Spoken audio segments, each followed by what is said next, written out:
dia.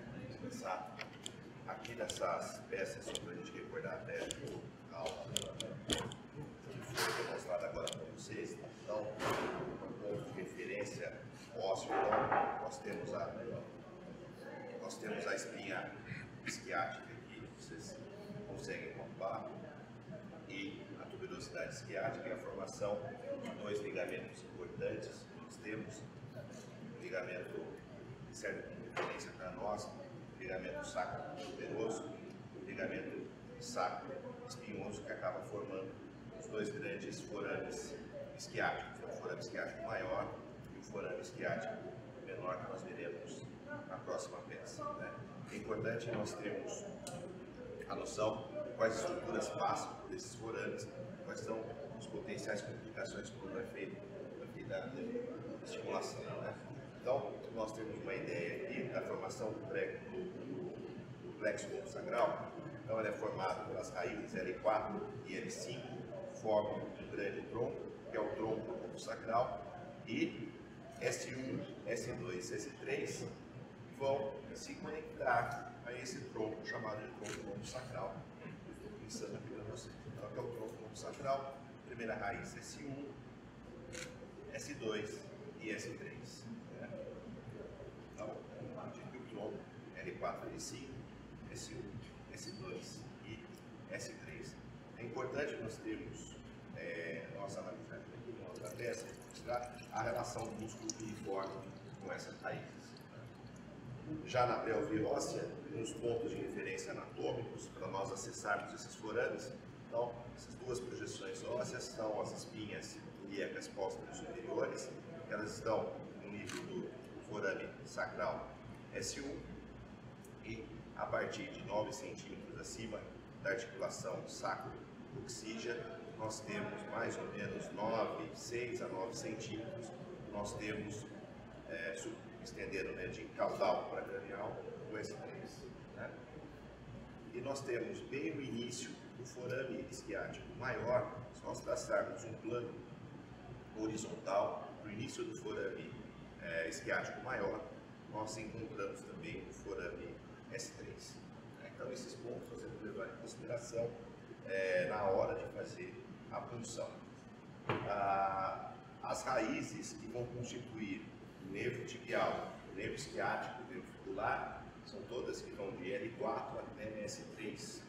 Então, o nervo isquiático vai de L4 a S3, tibial de L4 até S3 também. E o fibular, que nós temos uma raiz a menos, que vai de L4 até S2. Então aqui nós temos essa peça dissecada posteriormente, onde nós encontramos o músculo piriforme, a emergência do nervo isquiático pelo forame isquiático maior, o músculo piriforme com a sua relação posterior ao nervo isquiático. Então, nas síndromes do piriforme, onde há compressão do nervo isquiático, todo o trajeto. Aqui nós temos uma variação anatômica nessa peça. Normalmente, o nervo isquiático se divide em seus ramos terminais, o tibial e o fibular comum, na fossa poplítea, que ele já se divide próximo ao terço médio da coxa. Isso é uma variação que ocorre em 30% dos indivíduos. E ele se divide, então, próximo à fossa poplítea, em uma raiz, né, do nervo tibial, que é o tibial posterior, que tem um trajeto, na verdade nós chamamos de nervo tibial, ele tem um trajeto posterior e fica posterior ao maléolo medial. E o nervo fibular. Esse é o fibular comum, e nós temos uma divisão aqui do nervo fibular comum, e ele vai se dividir em um ramo fibular profundo, que vai para o compartimento anterior da perna, onde é responsável pela inervação da musculatura extensora. Então, essa musculatura extensora ela é responsável pela dorsiflexão do pé. Já o nervo tibial vai inervar a musculatura flexora da perna. Então, o músculo flexor longo do hálus, flexor longo dos dedos e o tibial posterior, que são responsáveis pela flexão plantar. Então, o fibular superficial, que é o outro ramo do fibular comum, ele inerva o compartimento lateral da perna, que são esses músculos aqui, os músculos fibulares, que são responsáveis pela eversão do pé. Então, Wagner, uma pergunta. Sempre se discute a nomenclatura e a tibial posterior, PTNS, que é uma técnica de estimulação. Por que usar o posterior se não existe um tibial anterior? Na verdade, é um problema de nomenclatura. Não existe tibial anterior, né? Se chama tibial posterior pelo trajeto dele posterior, compartimento posterior da perna. Então, não é errado usar a terminologia tibial posterior. Não é errado porque usa a posição anatômica. Isso está na nómina anatômica? Não, na nómina anatômica é nervo tibial, só tibial. Antigamente, antes de 1986, até 1986, se utilizava nervo tibial posterior, pela posição anatômica. De 92, uma revisão da nómina anatômica, excluiu o posterior, só deixou a origem mesmo, que é o nervo tibial. Ele não tem um anterior.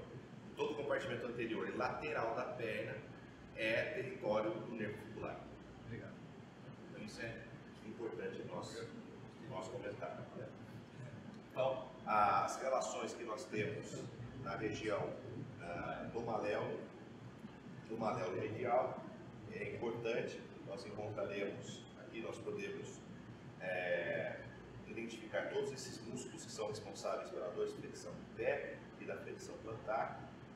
Nós podemos estudá-los aqui com maiores detalhes. E agora eu gostaria de mostrar a outra peça onde nós temos as estruturas que emergem pelos forames, na verdade que passam pelos forames isquiáticos.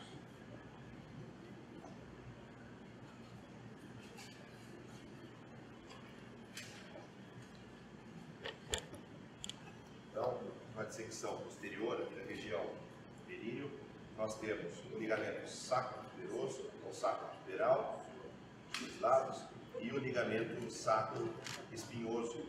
Então, dividindo essa região posterior no forame isquiático maior e no forame isquiático menor. As únicas estruturas que emergem pelo forame isquiático menor são as estruturas que passam pelo canal do pudendo. Então, a artéria pudenda interna, aqui nós temos o canal de Elcock, o canal pudendo, a artéria pudenda interna e o nervo pudendo, com seus ramos que vão para o esfíncter externo do ânus, região do trígono genital e a pele. Da mesma forma, a artéria e veia aqui.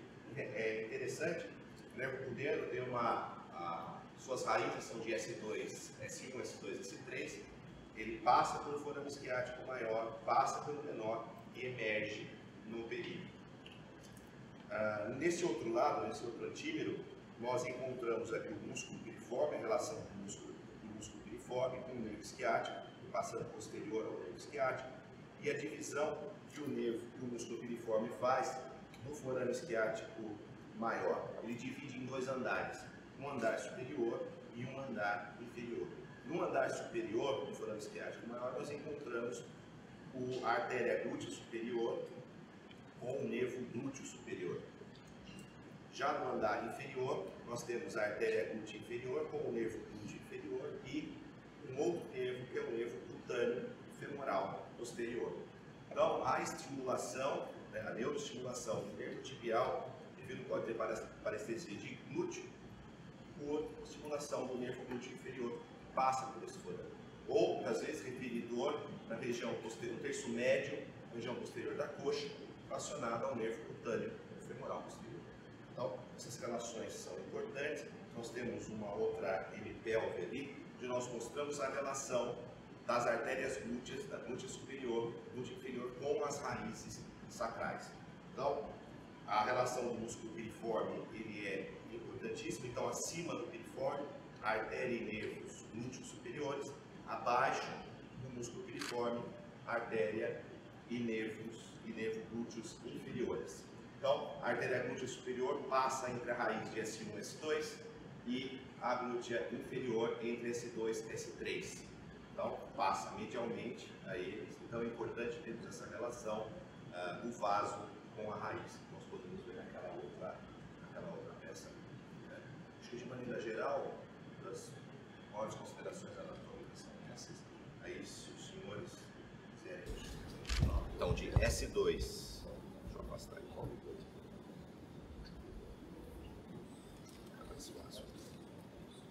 S1 aqui em cima e S2, artéria glútea superior, S2 e S3, artéria glútea inferior. Ficam exatamente acima e abaixo do músculo piriforme. Então essa relação ela é extremamente importante.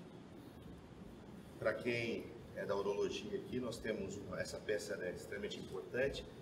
Temos uma variação anatômica aqui. Essa aqui é a artéria umbilical, obterada, o ramo dela, que é normal, 90% dos casos, a artéria vesical superior, que vai para a bexiga, tanto no homem quanto na mulher, e abaixo, o segundo ramo, que é a artéria obturatória. E aqui nós temos uma variação, uma artéria vesical superior se originando da artéria obturatória, que nós chamamos de corona mortis. Né? Passa o sling, essa artéria é potencialmente lesada na passagem do TOT. Então essa peça aqui é muito importante para nós entendermos o assoalho, a relação do assoalho e a divisão dos forames com a passagem da artéria desses nervos.